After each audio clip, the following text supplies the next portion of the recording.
ओम वक्रतुंड महाकाय सूर्यकोटि समप्रभ निर्विघ्नं कुरु मे देव सर्वकार्येषु सर्वदा। ओम श्री महागणपतये नमः। ओम श्री गुरुभ्यो नमः। हरि ओम। सदाशिवसमारंभां शंकराचार्य मध्यमाम् अस्मदाचार्य पर्यन्तां वन्दे गुरुपरम्पराम्। अस्मद्गुरुभ्यो नमः। श्रुतिस्मृतिपुराणानामालयं करुणालयं नमामि भगवत्पादं शङ्करं लोकशङ्करं। शङ्करं शङ्कराचार्यं केशवं बादरायणं सूत्रभाष्यकृतौ वन्दे भगवन्तौ पुनः पुनः। ईश्वरो गुरुरात्मेति मूर्तिभेदविभागिने व्योमवद्व्याप्तदेहाय दक्षिणामूर्तये नमः। ओम श्री मेधा दक्षिणामूर्ति स्वामिने नमः। ओम सहनाववतु सहनौ भुनक्तु सह वीर्यं करवावहै तेजस्विनावधीतमस्तु मा विद्विषावहै। ओम शांति शांति शांति। हरि ओम श्री गुरुभ्यो नमः। हरि ओम। ओम पार्थाय प्रतिबोधितां भगवतां नारायणेन स्वयं व्यासेन ग्रथितां पुराणमुनिना मध्ये महाभारतम् अद्वैतामृतवर्षिणीं भगवतीम् अष्टादशाध्यायिनीम् अम्ब त्वामनुसन्दधामि भगवद्गीते भवद्वेषिणीम्। यं ब्रह्मा वरुणेन्द्ररुद्रमरुतः स्तुन्वन्ति दिव्यैस्तवैः वेदैः साङ्गपदक्रमोपनिषदैः गायन्ति यं सामगाः ध्यानावस्थिततद्गतेन मनसां पश्यन्ति यं योगिनः यस्यान्तन्न विदुःसुरासुरगणाः देवाय तस्मै नमः। ओम। Namaste everyone once again. So we will Namaste, Guruji. Namaste. We will chant the 28th sloka. Yada nadinam bahavom bhuvegaah यदा यथा नदीनां नदीनां बहवो भुवेगाः समुद्रमेवाभिमुखा द्रवन्ति समुद्रमेवाभिमुखा द्रवन्ति तथा तवामि नरलोकवीराः तथा तवामि नरलोकवीराः विशन्ति वक्त्राण्यभिज्वलन्ति विशन्ति वक्त्राणि विचन्त्रते वक्त्राण्य अभिनव ज्वलन्ति विशन्ति वक्त्राण्यभि विशन्ति वक्त्राण्यभि विज्वलन्ति विज्वलन्ति। Okay. So Arjuna continues with his description of the deadly side of Vishwarupa Ishvara, and he is not at all happy to see this facet of cosmic order. After describing in the previous sloka that the warriors on both sides are entering the terrible mouth of the Lord in high speed, a mouth which is ferocious with its canines, incisors, etc., protruding out, and describing that some of them are being chewed up, some of them are having their heads crushed, etc. Arjuna now wants to give an example of what he is witnessing, as though the Lord needs to understand what is happening with an example. He is the one who is showing all these things. And the example he gives is that of the rivers. So there are countless rivers, innumerable rivers on the land. All of them are rushing towards only one destination. Even though, they may travel in zigzag motion, etc., ultimately what? Akashat patitantoyam yata gacchati sagaram. They have to enter the ocean eventually. They have to enter the samudram. Because why should they end up in the samudram? Because they have all originated from the ocean only. Even though experientially it appears to us that they are all originating from the mountains, etc., it is from the ocean alone the water evaporates, becomes clouds, becomes rains, becomes rivers, and rivers and the rains which fall on the mountains, they flow down as the rivers into the land. So ultimately, the rivers come from the ocean only, and they have to go back to the ocean. And all of us are like rivers. We have come from the Lord and we have to go back to the Lord. And therefore, he gives the example. Yatha, just as Nadinam Ambuvega hai. Ambuvega means streams or tributaries. Bahava hai, various streams of a river, many in number. Nadinam of rivers. Samudrameva abhimukaha travanti. They are all flowing in one direction. Abhimukaha means, towards. Dravanti, they are flowing. Samudrameva abhimukaha means they are all going towards the ocean only. Even though in some places they may appear to be flowing in the opposite direction, but ultimately they will all go to the ocean only. And therefore, samudrameva abhimukaha dravanti, facing the ocean. Abhimukaha means facing and going towards. Abhimukaha means facing. They are all rushing towards the ocean alone. And in the same way, all of us, tata ami naraloka veera hai. All these great warriors wearing full battle attire,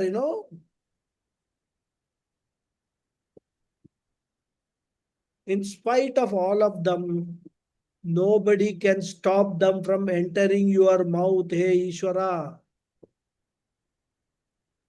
When Kala comes, no protection, no security will work. Isn't it? We have seen people who go to the hospital n number of times and come back. So there are cases when the doctors have given up, but the person survives because Kala has not yet come. And there are those others who are actually sitting and having their breakfast, and they wash their hands and sit down with a newspaper and gone. Kala has come at the right time. And therefore, here he says, all naraloka veera te vaktrani vishanti. All these warriors, because he is in the context is the Kurukshetra war. So all these people, all these warriors are entering your mouth. And what type of mouth? Abhivijwalanti, which is blazing with Agni.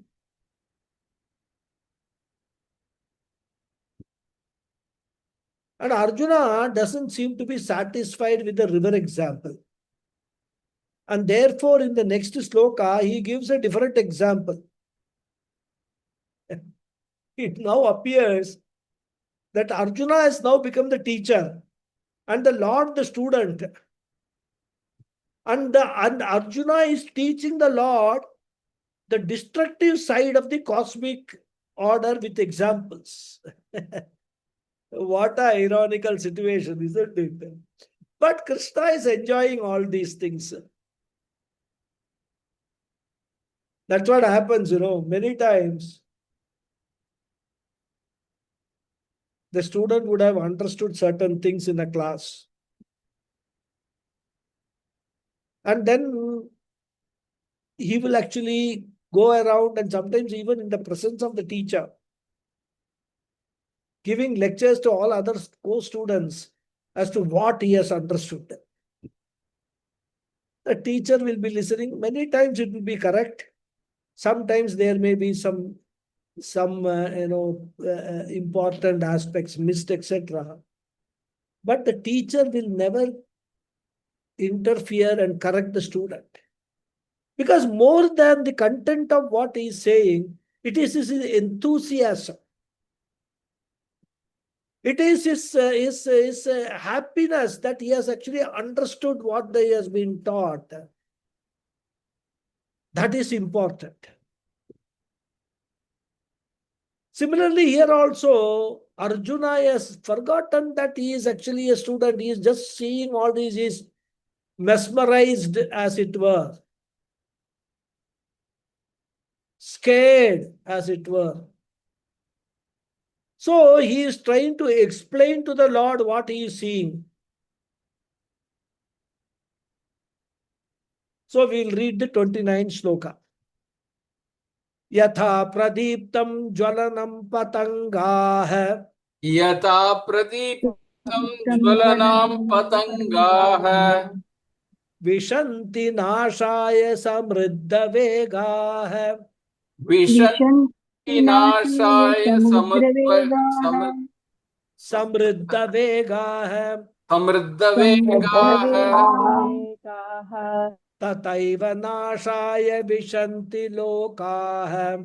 तथैव तथैव नाशाय नाशाय विशन्ति विशन्ति लोकाः लोकाः Tavapi vaktrani samriddha vegah. तवापि तवापि वक्त्राणि वक्त्राणि समृद्धवेगाः समृद्धवेगाः. So the Anvaya is Api lokaha vishanti tava vaktrani samriddha vegaha nashaya. Tatha yatha patangaha vishanti pradiptam jwalanam samriddha vegaha nashaya eva. Very simple example. Api again, lokaha people, vishanti enter, tava vaktrani your mouths, samriddha vegaha with great speed, nashaya for their own destruction. Tata yatha just as, patangaha vishanti moths enter, pradiptam jwalanam the blazing fire, samriddha vegaha with great speed, nashaya eva for their own destruction. So here he comes up with probably in his mind a better example. Because the mouth is blazing and all these people are going inside that blazing mouth. So Arjuna thinks of an example where there is blaze involved and jivas going and entering the blaze and getting destroyed. So he says again, people enter your mouths with great speed for their own destruction, just as moths enter the blazing fire with great speed for their own destruction. So as I said, another example is given to show how all living beings are rushing towards the mouth of the Lord. And here the example is that of small insects and other flies.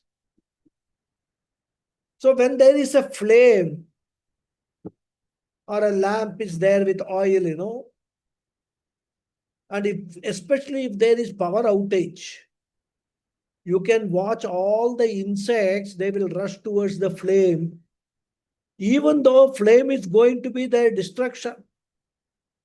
They do not know that, but they are attracted by the brightness of the flame. And therefore, they rush towards the flame. Either they get burned or they all fall into the oil and die. So they themselves rush towards their own destruction. Similarly, here the Lord's mouth is like an oil lamp. There is this blazing fire. And we are all like those insects. We are all rushing towards the mouth of the Lord. Means what? Rushing towards our own death.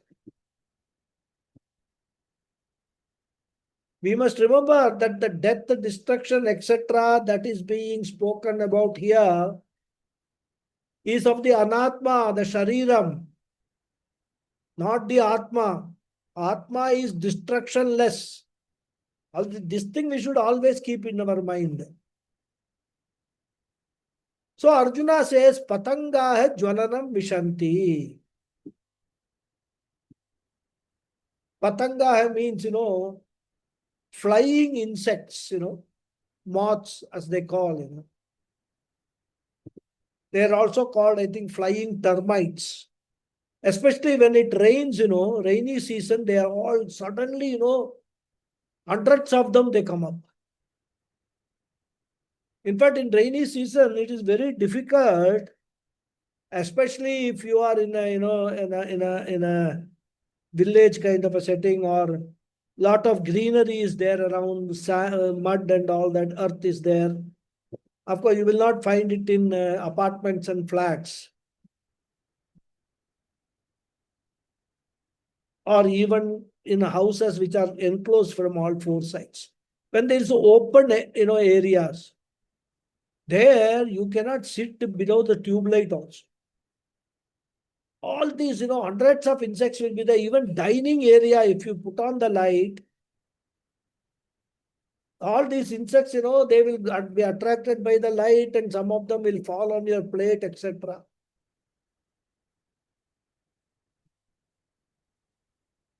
Normally, what people do is, before eating having their dinner, they will switch off all the lights in the dining area. And then as they are about to have food, they will switch on the light, eat the food quickly, and again switch it off. So these insects, which are attracted by bright object and generally by the light,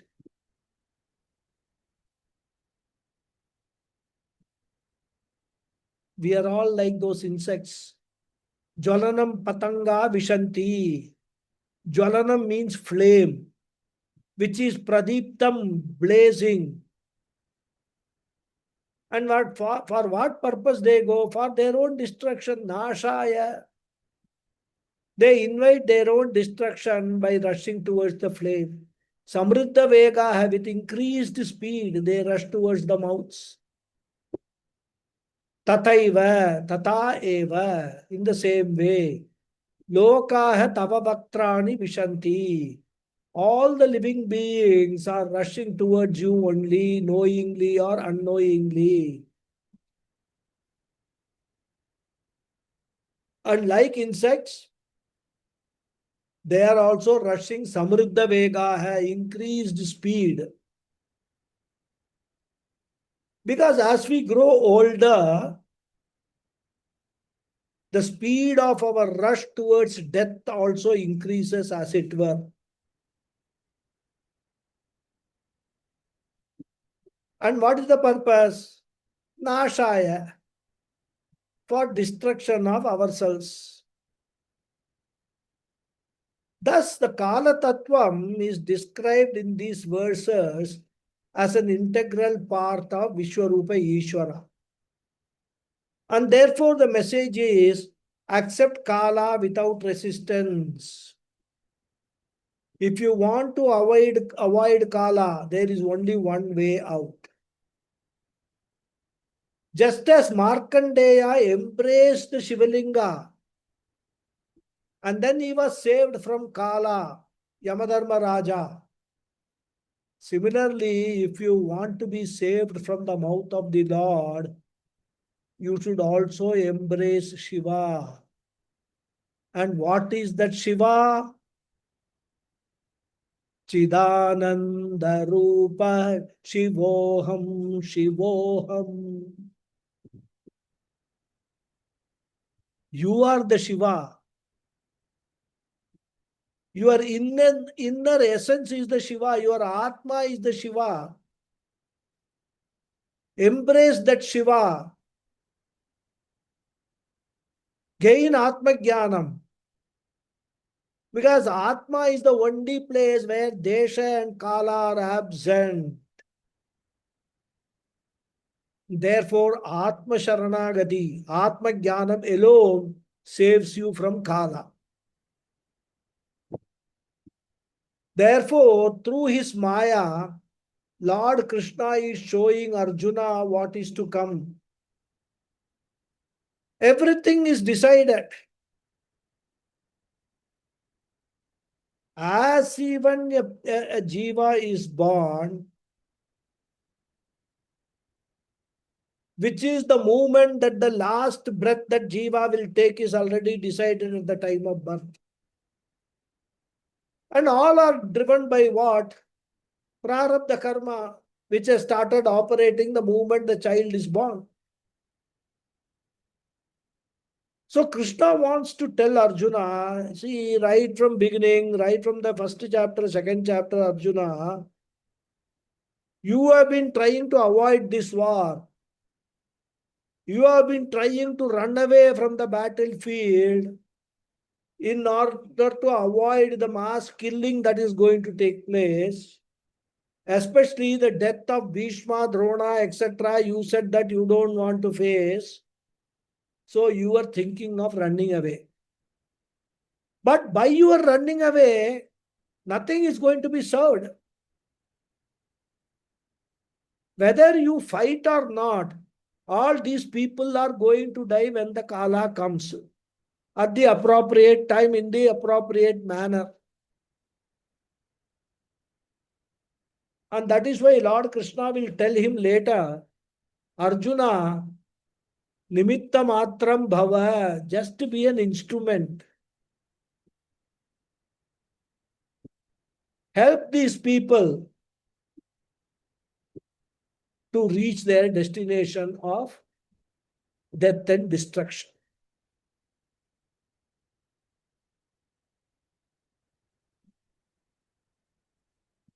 So just like moths are helplessly drawn to any flame only to perish there, with great enthusiasm and speed, they dive towards the brilliant light of the flame for their destruction. So too all these people enter into these burning mouths never to return. And not only that, to make the matters worse, Bhagavan seems to be enjoying all this. And that is what Arjuna describes in the next sloka. We will read.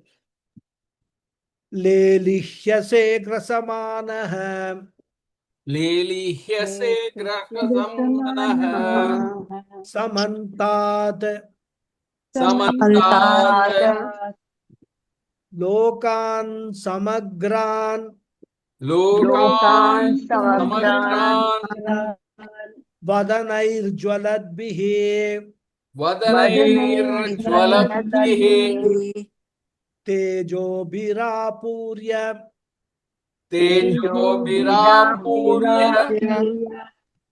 jagat samagram जगत्समग्रम् vasastavograha वासस्तवोग्राः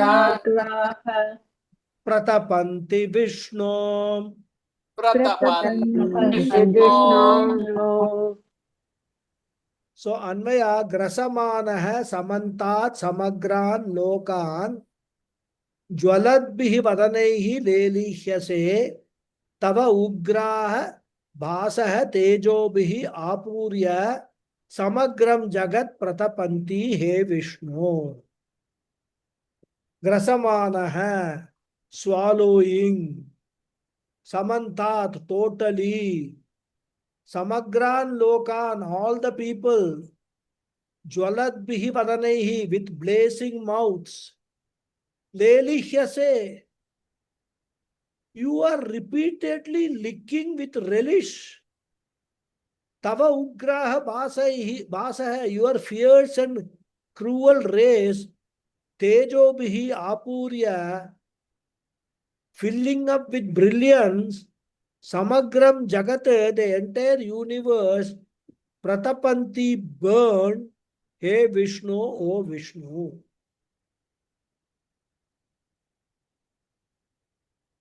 So Arjuna is amazed. He says, I am seeing that you are completely swallowing all the people with your burning, brilliant mouths, and you are putting out your tongue and licking it again and again as if you are enjoying all these things. Filling up this entire world with brilliance, your cruel flames burn, O Vishnu. So as I said, Arjuna is seeing a scene, is now witnessing something about which he is actually, as we can say, dumbstruck. And here, Arjuna is describing what is the reaction of Bhagavan that he is witnessing when he is swallowing people. In fact, when somebody dies, all the near and dear ones in the world are hitting their chest, beating their chest and crying. And while all people are crying, what is Bhagavan's attitude? Does he feel sympathy for those people who are crying because of the death of their near and dear ones? Bhagavan does not seem to have any sympathy at all. This is one more aspect we have to understand, we have to learn from the 11th chapter.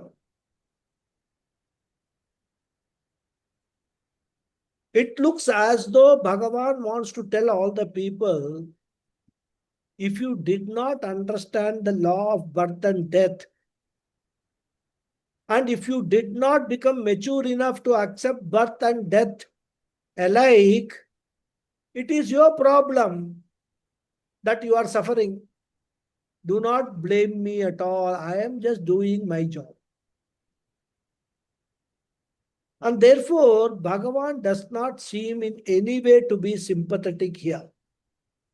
On the contrary, he seems to be relishing the destruction, smacking his lips and devouring everything in sight with great gusto. And Bhagavan seems to be saying that, listen, by giving you scriptures which will give you maturity, I have given you an opportunity to understand death before people die away. In fact, before we die, we should very clearly know what death is. Vasamsi jirnaya yata vihani, he has said in the 2nd chapter itself.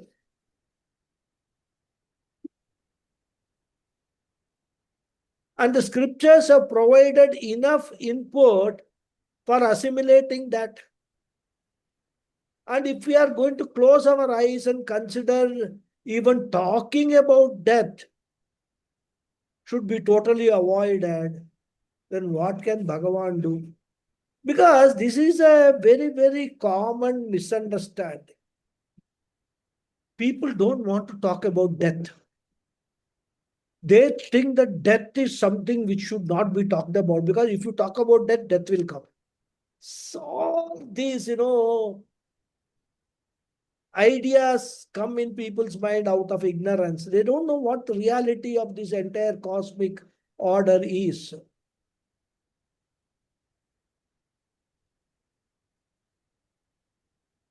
That's why in Hindi, when you say about death, they will say shubh shubh bolo, shubh shubh bolo, as if death is ashubh. So by closing our eyes to the death principle, we are losing the opportunity to face it and understand it. Scriptures never say that you have to thoroughly understand that. But if we do not grow in maturity, and if we cry for our death or somebody else's death, Bhagavan will naturally have no sympathy at all. He will go on doing his job, isn't it?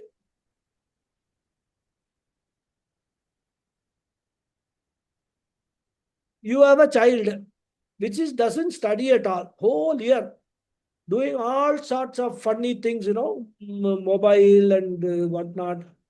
These days, those days attractions were different, these days different attractions.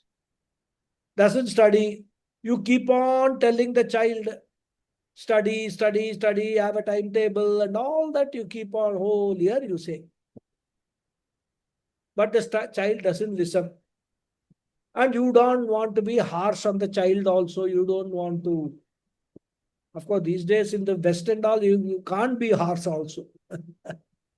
We try to be a little bit punitive, then police will come and take you. Or the child will be taken into custody, whatever it is. And then finally, examinations come and the child fails. And when the child fails, objectively, will the parent have any sympathy at all? Only the parent, he or she will tell the child, whole year I have been telling you to study for this examination, but you never bothered. Now you have got the consequence of what you have done or what you have not done. So why should I feel sympathetic? And therefore Arjuna says, Lelihyase. You seem to be relishing it. You are putting your tongue out and enjoying. No, it is like when we do, when we eat honey. Because some part of honey will be sticking to the lips. Sweet honey. So we will do all this, smacking the lips, as they say. Lelihyase means lick frequently. Lelihyase is a very, very, important usage. In Sanskrit, in the one word, the frequency meaning is also delivered. And Bhagavan seems to have a taste for this destruction. He is devouring them totally, samantat. Totally, he is swallowing everything. And who are they? Entire world of people, Lokan Samagra, who are entering into his mouths. How does he enjoy? Grasamana jwaladbihi vadanaihi, swallowing them with the jwaladbihi, burning, vadanaihi, mouths which are blazing with Kala Agni. Kala Agni. And not only you are destroying people who are inside your mouth, Samagram Jagat Apurya. The heat and the radiation of the fire in your mouth seems to spread all over the world. Samagram Jagat means entire universe. Tejo bihi apurya, you pervade with your radiation. And ugraha bhasaha, the heat of radiation. Now, as I keep on repeating, we must understand that all these are symbolic. The Kala Tattvam does not affect us only at old age. In fact, every moment of our life, the Kala Tattvam is affecting us. Because every moment we are growing old, isn't it? At the end of this class today, all of us would be 1 hour old from the beginning of the class. So the heat of the Kala is cooking till it reaches a fully cooked stage for each of us. And then we will be served in Bhagavan's plate to be swallowed with relish, with smacking lips. And therefore he says, Tava Ugra Bhasaha, the fierce heat of your radiation, Pratapanti is scorching, is tormenting all the people. Hey Vishnu, O Lord.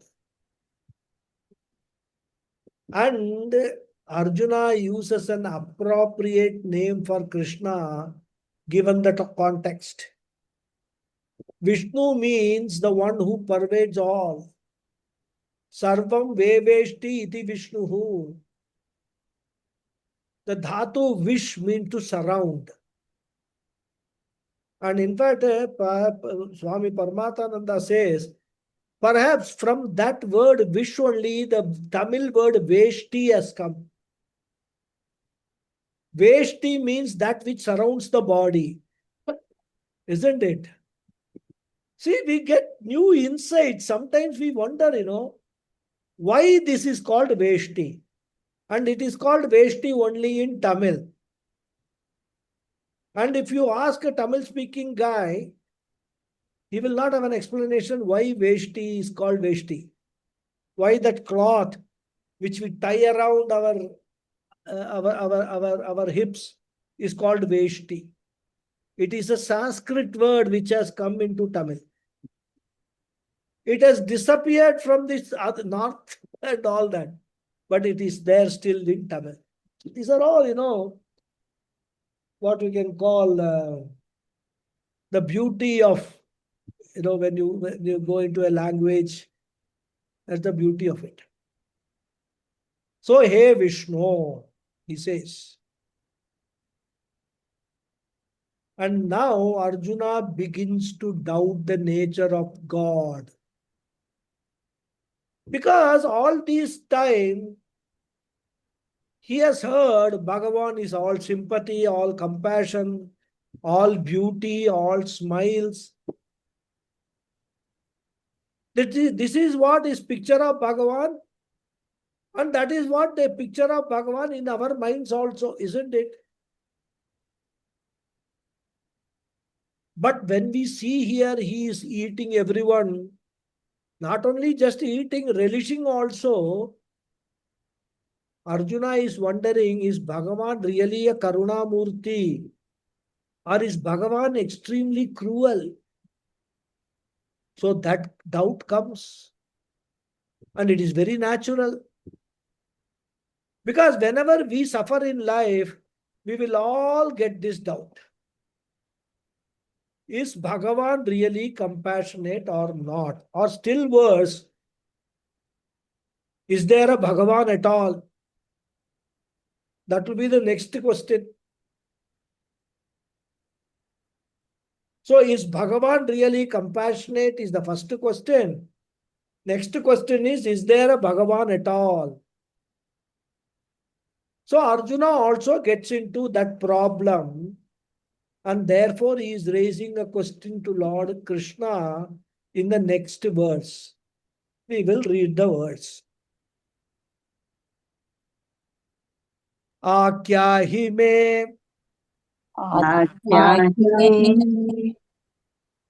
ko bhava को bhavanugra rupaha को भवानुग्ररूपः namostute नमोस्तुते devavara prasida देववर प्रसीद vijñātumiccāmi ज्ञातुमिच्छामि bhavantamadhyam भवन्तं भवन्तमाद्यं माद्यं nahi prajanami न हि नहि प्रजानामि tava pravrittim.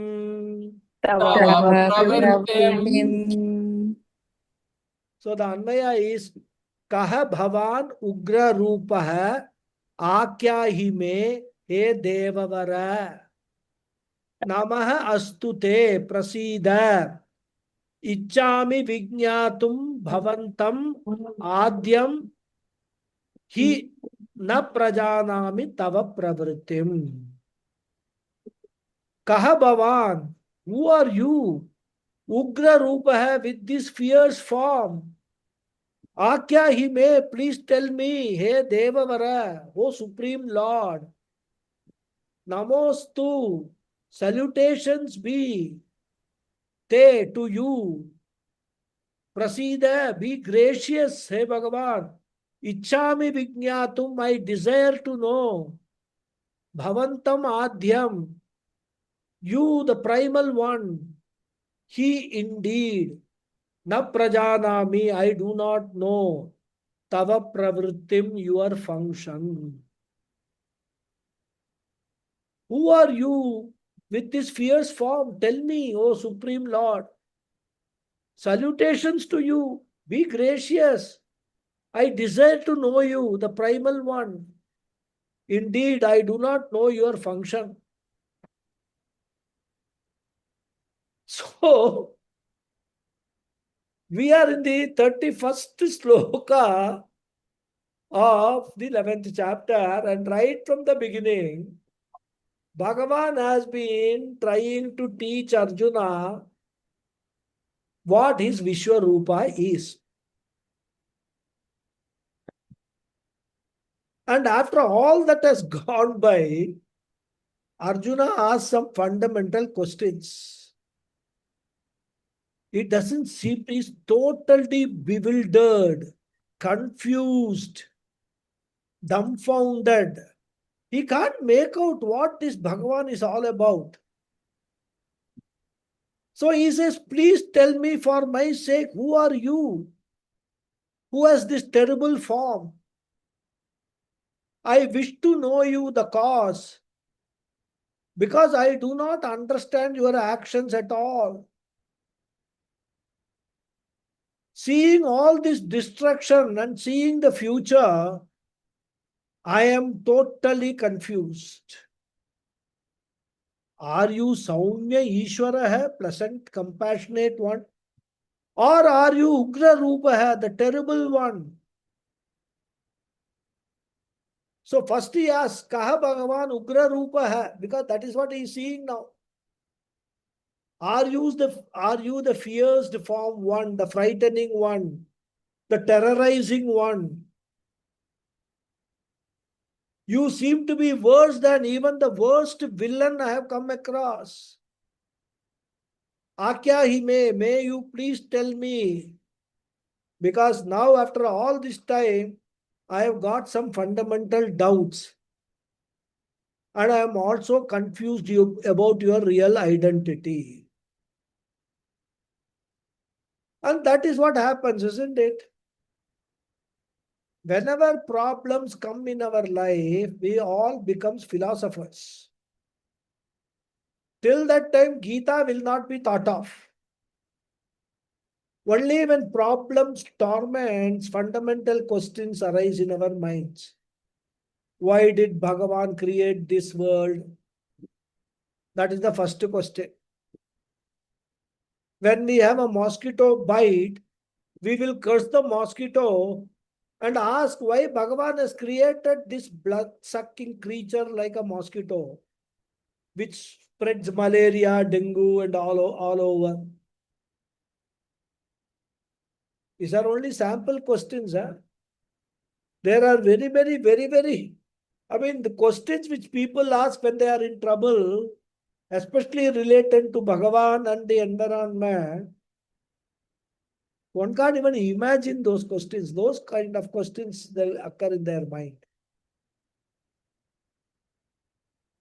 Bhagavan being omniscient and omnipotent, He could have created a wonderful world, isn't it? Where all of us could have enjoyed. No mosquitoes, no diseases, no suffering, no old age, no death. In fact, Bhagavan has created such a world also. But we are not yet eligible to get the citizenship as of now. He has created a Swargaloka and had given lot of conditions for entering Swargaloka. All those conditions are all very well described in the Vedas, in the scriptures. All that we have to do is we have to follow, study them, understand them, follow them, reach Swargaloka and enjoy.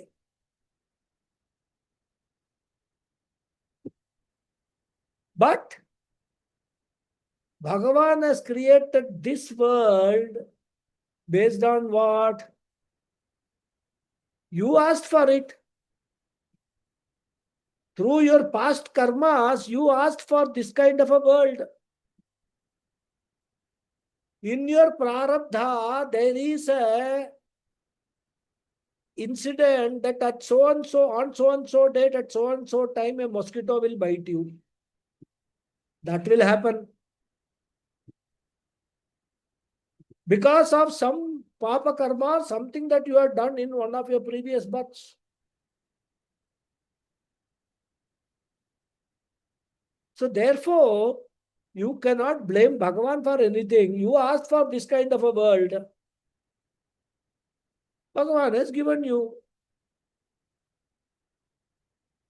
But Bhagavan did not give you this mosquito-laden world only. He has also given you a beautiful world with gardens, flowers, butterflies, beautiful animals. Everything Bhagavan has given you. He has given both positive and negative. And it will depend upon your prarabdha karma, which reaches you, what you are going to enjoy. And at the same time, Bhagavan has also given you the Gita teaching. Not only Gita teaching only nothing but the condensation of the Upanishads.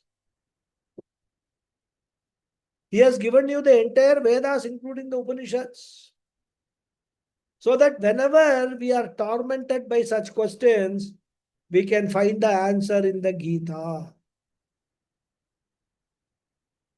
Anyway, probably strayed away from the sloka. Anyway, we'll come back. Ugra Rupa Bhavan Kaha Akyahi. Akyahi means please tell. And I am not able to withstand this frightening form, says Arjuna. Therefore, Namastute, my namaskaram to you. Whenever we encounter, we come across anybody who is more powerful, capable of causing some trouble to us, we will do namaskaram only, isn't it? So, O Lord, Hey Devavara, the greatest among gods, you are Deva Sreshta, Deva Devottama. You are. Prasida, may you be gracious, may you please cool down. May you show me a pleasant form of yours. And not only I am not able to decipher your present, the form that you are showing, I also want to know what is your real job.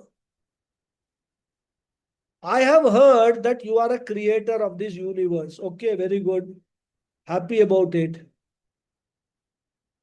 But from what I have seen just now, it seems your job seems to be only eating and swallowing all the beings. So I would like to know you clearly, fully. Bhavantam Vijnatum Ichchami.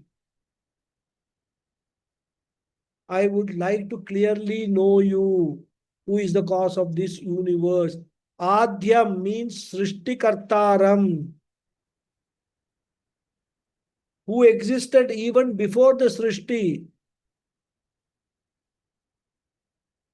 And not only I would like to know who you are clearly, Tava pravrittim na prajanami, I do not know your function also. Pravritti means function. Because right now your function seems to be only scaring function, terrorizing function, frightening function. Is this alone your function or is there something else? Apart from putting fear of death in people, do you do any other good work? Or you only, keep on swallowing, like that Bakasura, when Asura was called, is there Bakasura? It is there in Mahabharata.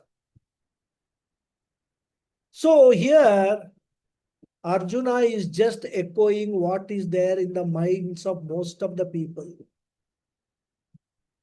The creation holds immense opportunity for people to grow and thrive. But generally, we always focus on thinking narrow-mindedly, doing a few things, and we never try to understand the creation, the destination. And now Arjuna seems to be asking these fundamental questions. So Bhagavan is very happy, and therefore he is going to give the answer. So with this, the second phase of Arjuna's response is over. I had told earlier, and I hope you all remember, that when Arjuna appreciates the Vishwarupa, he goes through 3 stages of response. First response is of one of wonderment, Ascharyam or Vismaya.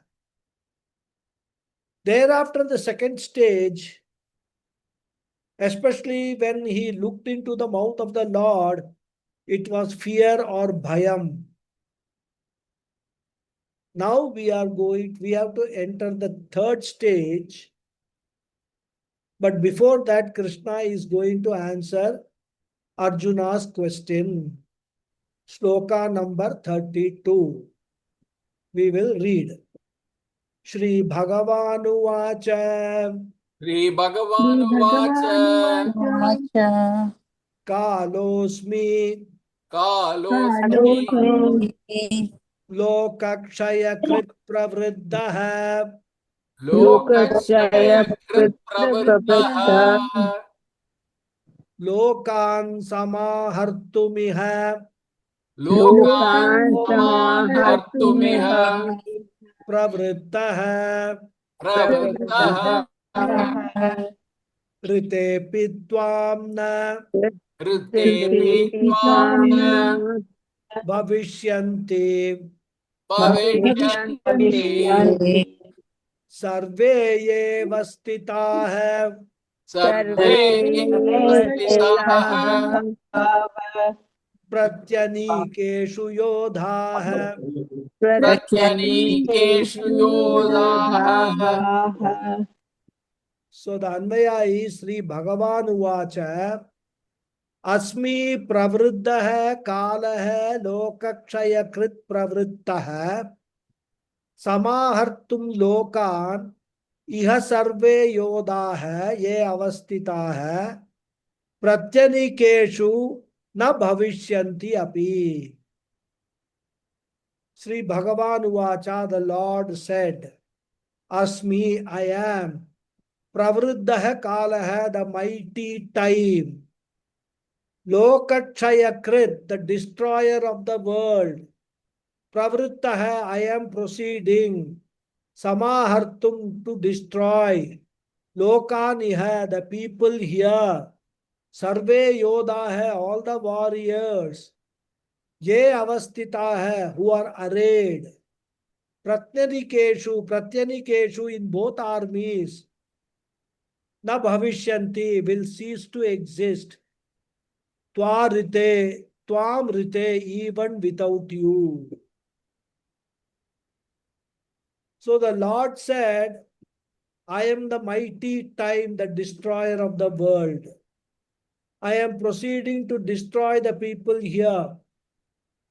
All the warriors who are arrayed in both the armies will cease to exist even without you. Means what? Even if you don't kill them, they are all going to die.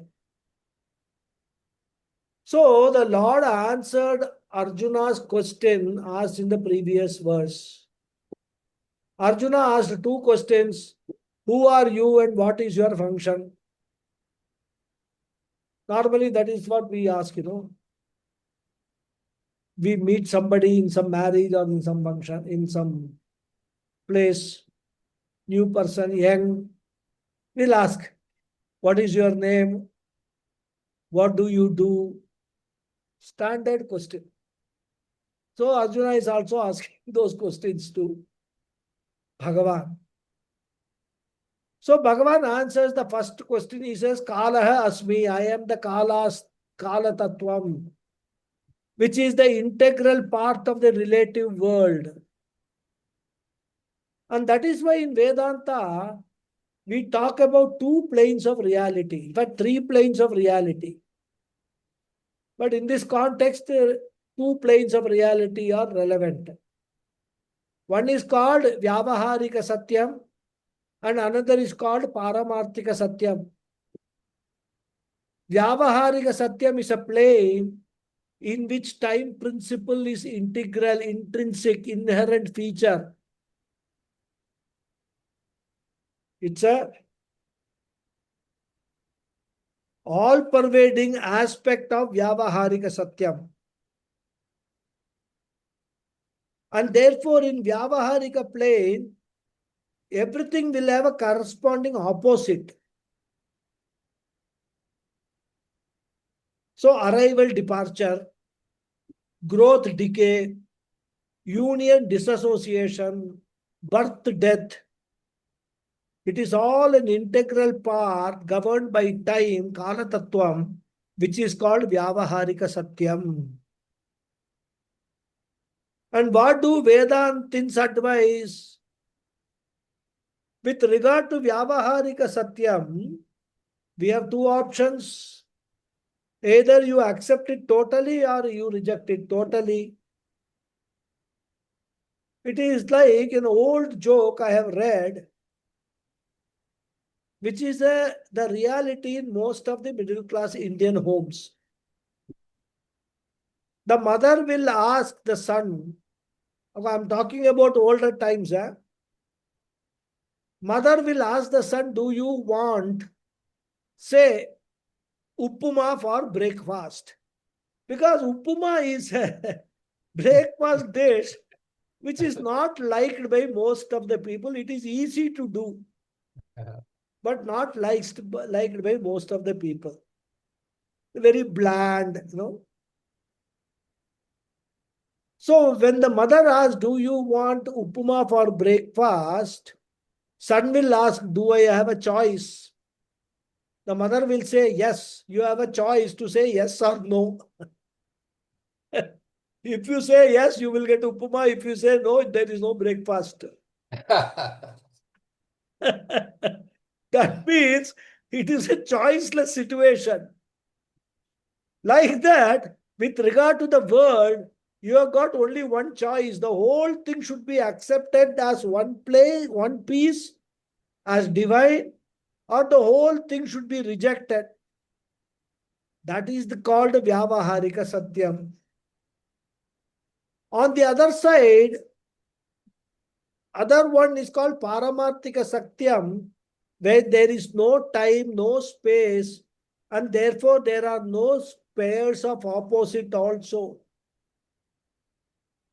Kathopanishad says, Anyatra dharmat, anyatra adharmat. It is beyond dharmam, it is beyond adharmam also. Good is not there, bad is not there. Birth is not there, death is not there. न जायते म्रियते वा कदाचित नायम भूत्वा भविता न वान भाव भूयः. Therefore, either vote for Paramarthika and reject Vyavaharika totally, or you learn to accept Vyavaharika totally. You cannot ride on two boats of Paramarthika and Vyavaharika. And in Vyavaharika also, you cannot take one part and reject the other. That will not work. More we will see in the next class. Okay. It's already time I just now saw.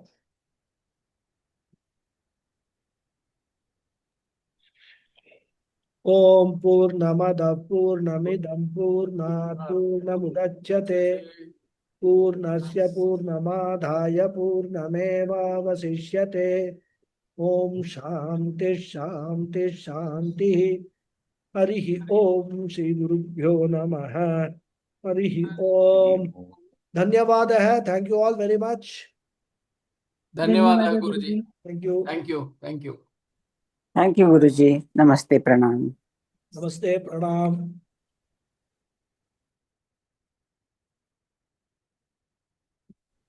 Namaste, Pranam, Guruji.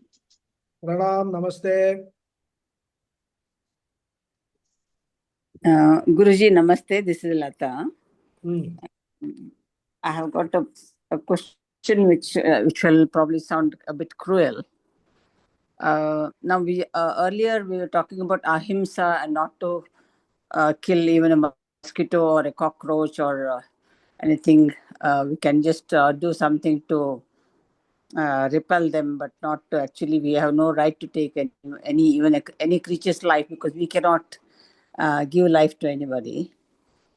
Now, just when I was listening to what Krishna was saying, or you're explaining what Krishna was saying, that all these soldiers are going to die even without you. Both sides soldiers are going to die without you.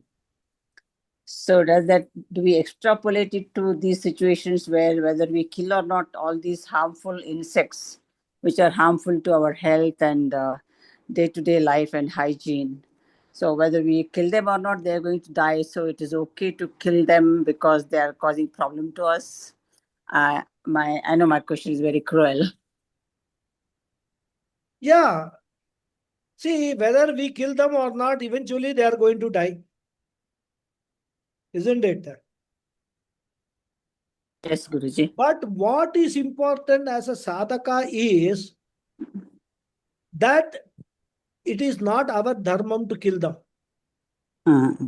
We must differentiate here. Arjuna's dharmam is to fight adharma and kill the other adharmic people. Whereas these insects and all, they are all not adharmic. They are doing their dharmam. For example, a mosquito, its dharmam is to bite, it has to survive on blood. So it has to bite you, or it will bite an animal, or anything it will bite. That is his natural instinct. It is not adharmam, it is not a papa so far as the mosquito is concerned. Yes. So when the mosquito is not doing adharma or a cockroach is not doing adharma, our killing that cockroach will become adharma on our part. Okay. So we will earn what? Papam for that. And once we earn papam, 100% guaranteed rebirth. Right.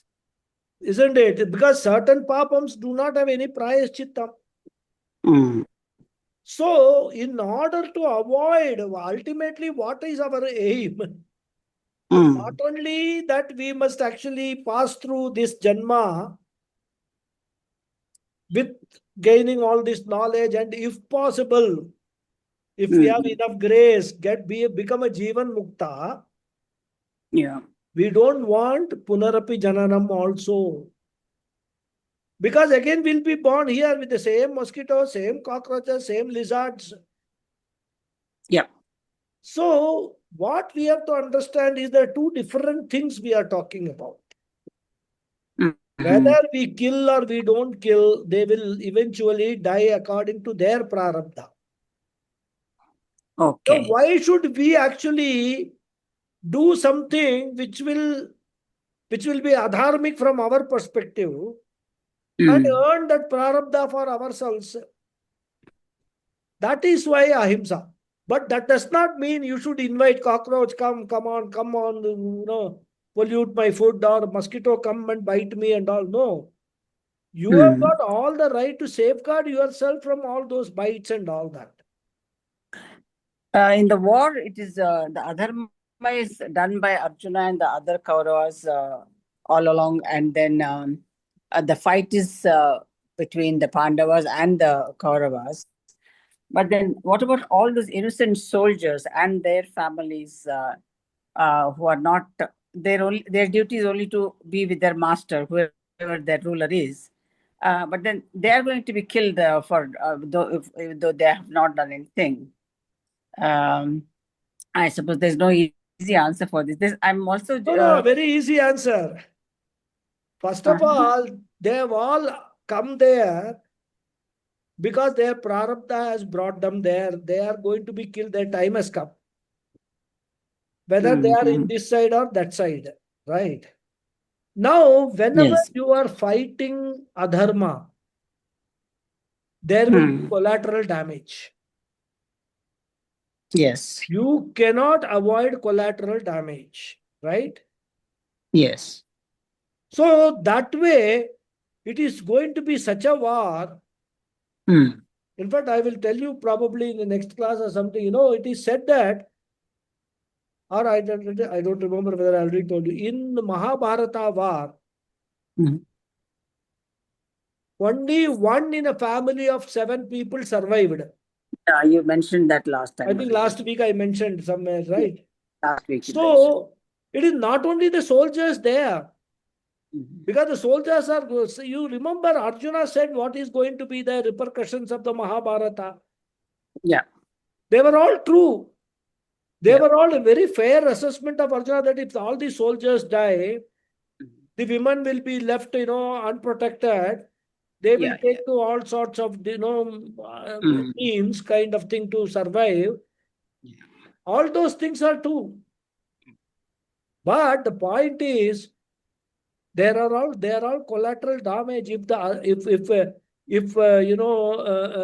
adharma has this level of adharma has to be destroyed. Along with that, innocence also will get destroyed. So that is something which is how the cosmic order works, rather. Isn't it? Yes, That's how it works. Because you cannot have just a destruction, only a part. It will be, whole thing will go. That is how the whole order works. So we have to understand that, we have to accept that. And eventually it is the Pandavas, they survive. But their death also is there. It is not going to be there survive permanently. Krishna also, in his Vyavaharika Krishna, in his form, he also dies, Yeah. Everything. So death is there for even Krishna, the Sharira Yukta Krishna, there is death. Yes. So that is how we have to understand. This regarding this, I'm just reminded about Sri Ramakrishna Paramahamsa's life story. There, he's after his one of the shishyas, after his listened to his talk on all this dharma, and then how it's not right to kill innocent creatures. We have to use our discretion and all the bodhana. And then one of the disciples or one of the listeners, he comes back. He was one of his disciples, and he comes back next day, and he goes home, and then he sees his bed is infested with bugs, and then he doesn't know whether to kill them or not. Then he says that tomorrow when I go to Sri Ramakrishna, I'll ask him this question. And then when he goes, it so happens that by the time he goes there, it's almost late evening or nightfall. And then Sri Ramakrishna Paramahamsa Ji, he's in his bed with the mosquito net all around him. And then inside the mosquito net, this Shishya sees him killing the mosquitoes. And so he doesn't ask the question, and he thinks that, okay, Guruji has already understood my question and he's given me the answer by way of his action. So that always keeps coming back to my mind about that part of Sri Ramakrishna's life. But yes, as far as possible, be strict to ahimsa, and only if it's inevitable, probably it is Yes. something. Yes. Yeah. And then if it is inevitable and we have to do it, if Yeah. it is dharmic, no problem. If it is adharmic, then we have to be ready for the consequences also. Don't do it for fun or just for recreation or Yeah. just out of nowhere. Only if it's Yeah. for self-protection or something. Because Then, when it comes if you look at it, cockroaches and all, of course, they are all, to be avoided, then we must keep them away from the house and all that. yeah. But I've seen people, seeing a cockroach, they will take that hit or something and go and put it on the cockroach. Mm. It will actually struggle and die. Yeah. That is cruelty, according to me. I mean, you True. can actually take a newspaper, collect that cockroach, throw it out of the window. So many things you can do. Mm. But, Yes, good. moment you see a cockroach or a rat or something like that, go and kill them. Mm. From my perspective, it is for a sadhaka, for a ahimsa. Yeah, Which true. is I supposed to agree. follow ahimsa, that should not Yes, be done. yes, good. Yes, good. Ramakrishna Paramahamsa may be justified in killing a mosquito because he is a Jivan Mukta. There is no Papa Punya for him. But that will not hold good for the Shishya. Common man. Yeah. Exactly. So there we have to see all the subtle differences in all these things which we study, So Thank you, Guruji. Thank you. A lovely description of the Vishwarupa, and it's quite romantic, and take the true significance of it. Thank you, Guruji. Namaste. Hari Om. Thank you. Guruji, one more Yeah. perspective. Okay, we discussed all this, about the cruelty and everything. Does it mean indirectly Krishna is telling Arjuna, in any case, I can kill the whole lot of them? No, he doesn't So say I can kill. He said they are all going to die. No, I can handle them alone. That's what is when you gave the Anmaya. Yeah, I as Kala Tattvam, if you are talking, not as Krishna. I as the time principle, I can handle all of them. Correct. That is that if you understand it that way, fine. Okay. Not as Krishna. No, I thought like last week also we discussed this. Perhaps Krishna is trying to indirectly give him the confidence. You just press on. I am there with you tight. I still don't see that, because all Krishna is trying to tell Arjuna is whether you fight or you don't fight. This destruction of Bhishma, Drona, etc. is going to take place. Number one. Because when the time comes, they will all die. But In by some then they way would or have the other, committed they will die. they would have committed a lot of adharmas. They would have? Committed a lot of adharmas, as it is. Yeah, that is true. They would have committed a lot of adharmas. Suppose if Arjuna does not kill them now, that's what you are saying, right? Now, what he is trying to impress upon Arjuna is karmanyevadikaraste ma phaleshu kadachana. Correct. Don't think about the result. You just go and fight. Don't think that if you do this, this will happen, etc. That may happen, may not happen. You have no control over that. You go and fight. That is your dharma. Because for all that it matters, Bhishma and Drona are such great warriors, they may actually end up killing you. But for that reason, will you not fight? Your dharma is to fight. You are a Kshatriya, your dharma is to fight. Go and fight. Don't worry about the consequences. Whether if I fight, they will be killed, these people will be killed and all. A war means that will happen. A dharmic war means people will die. Both sides people will die. So you Definitely. are unnecessarily putting all these things in your mind, Arjuna, and getting confused and becoming, sort of diffident about the whole thing. So this is the single message throughout he is giving to Arjuna at every stage. He told this in the second chapter beginning. Then when Arjuna was still not convinced, then he gave a very lengthy lecture of Karma Yoga, and then fourth chapter, then fifth chapter, then all, then yoga also. Sixth chapter, he talked about everything. Still, Arjuna does not have the full picture of the cosmic order. What Ishvara is. I'm sorry, I want to ask you another way. Had Bhishma, Dronacharya, etc., stayed neutral, would that have given confidence for Arjuna to, yes, I'll now move ahead? If they had stayed neutral, the war would not have taken place. Duryodhana declared war only because he thought that these people are on my side and I will never lose. Isn't it? If Bhishma, because forget Bhishma and Drona, even if Dhritarashtra had given one word of advice to Duryodhana, don't do it, it is adharma. Everybody knew it was adharma. It is not that, people were having doubt whether it is dharma, adharma. Everybody knew what was going on was adharma only. Yudhishthira was the anointed king of Hastinapur. And he was cheated through this game of dice, and then the whole kingdom was taken away. So Duryodhana got the kingdom through adharma only. Just like many politicians these days, they do all this vote chori and what they call, booth capturing and things like that. And now, of course, these days it doesn't happen, but earlier days they used to happen. They used to become MLAs, MPs and all.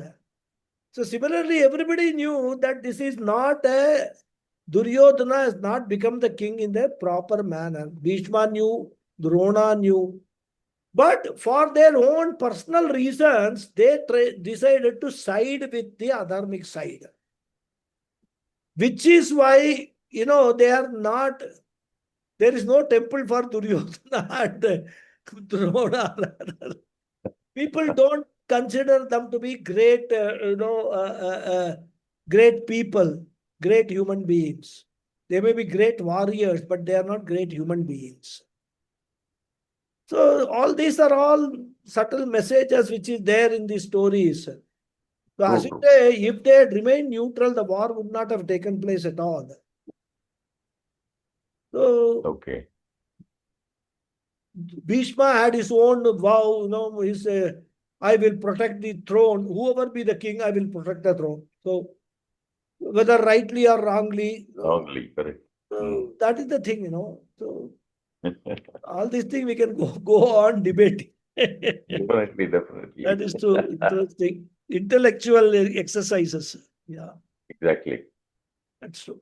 Thank you very much, Guruji. Namaskaram. Hari Om, Namaskar. All the best to you. Thank you very much. Thank you very much, Guruji. Namaskar. Hari Om. Thank you. Thank you, Guruji. Hari Om. Thank you. Hari Om. Hari Om, Guruji. Sorry. Hari Om, Guruji. Hari Om. Hari Om. See you next week. Hari Om. Yes, sir.